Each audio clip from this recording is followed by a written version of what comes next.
3 आदमियों का गार में फंसने का वाकया। आप सल्लल्लाहु अलैहि वसल्लम ने फरमाया कि पहली उम्मत के 3 आदमी कहीं सफर में जा रहे थे। रात होने पर रात गुजारने के लिए उन्होंने एक पहाड़ के गार में पनाह ली और उसमें अंदर दाखिल हो गए। इतने में पहाड़ से एक चट्टान लुढ़की और उसने गार का मुंह बंद कर दिया।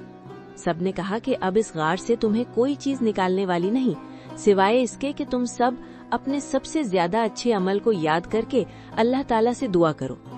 उस पर उनमें से एक शख्स ने अपनी दुआ शुरू की कि ए अल्लाह, मेरे माँ बाप बहुत बूढ़े थे और मैं रोजाना उनसे पहले घर में किसी को भी दूध नहीं पिलाता था, न अपने बाल बच्चों को और न अपने गुलाम वगैरह को। एक दिन मुझे एक चीज की तलाश में रात हो गई और जब मैं घर वापस हुआ तो वो यानी मेरे माँ बाप सो चुके थे। फिर मैंने उनके लिए शाम का दूध निकाला। जब उनके पास लाया तो वो सोए हुए थे। मुझे ये बात हरगिज अच्छी मालूम नहीं हुई कि उनसे पहले अपने बाल बच्चों या अपने किसी गुलाम को दूध पिलाऊं, इसलिए मैं उनके सरहाने खड़ा रहा। दूध का प्याला मेरे हाथ में था और मैं उनके जागने का इंतजार कर रहा था, यहाँ तक कि सुबह हो गई। अब मेरे माँ बाप जागे और उन्होंने अपना शाम का दूध उस वक्त पिया।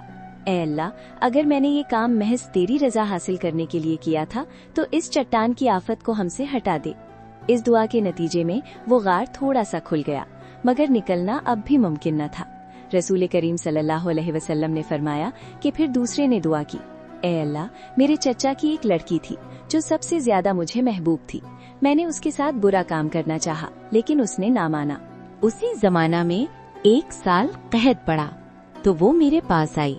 मैंने उसे 120 दीनार इस शर्त पर दिए कि वो खलवत में मुझसे बुरा काम कराए। चुनाचे वो राजी हो गई। अब मैं उस पर काबू पा चुका था, लेकिन उसने कहा कि तुम्हारे लिए मैं जायज नहीं करती कि इस मोहर को तुम हक के बगैर तोड़ो। ये सुनकर मैं अपने बुरे इरादे से बाज आ गया और वहाँ से चला आया। हालांकि वो मुझे सबसे बढ़कर महबूब थी और मैंने अपना दिया हुआ सोना भी वापस नहीं लिया। ऐ अल्लाह, अगर ये काम मैंने सिर्फ तेरी रजा के लिए किया था तो हमारी इस मुसीबत को दूर कर दे। चुनाचे चट्टान जरा सी और खिसकी, लेकिन अब भी उससे बाहर नहीं निकला जा सकता था।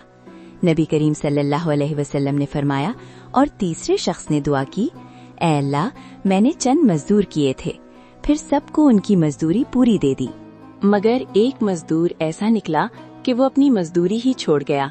मैंने उसकी मजदूरी को कारोबार में लगा दिया और बहुत कुछ नफा हासिल हो गया।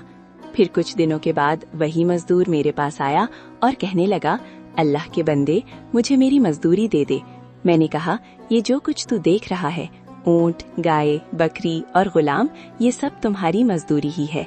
वो कहने लगा, अल्लाह के बंदे, मुझसे मजाक न कर। मैंने कहा, मैं मजाक नहीं करता। चुनाचे उस शख्स ने सब कुछ लिया और अपने साथ ले गया, एक चीज भी उसमें से बाकी नहीं छोड़ी। तो ऐ अल्लाह, अगर मैंने ये सब कुछ तेरी रजामंदी हासिल करने के लिए किया था तो हमारी इस मुसीबत को दूर कर दे। चुनाचे वो चट्टान हट गई और वो सब बाहर निकलकर चले गए। अब्दुल्ला बिन उमर रदियल्लाहु अन्हुमा ने बयान किया है कि मैंने ये नबी करीम सल्लल्लाहु अलैहि वसल्लम से सुना। बहवाला सहीहुल बुखारी 2272।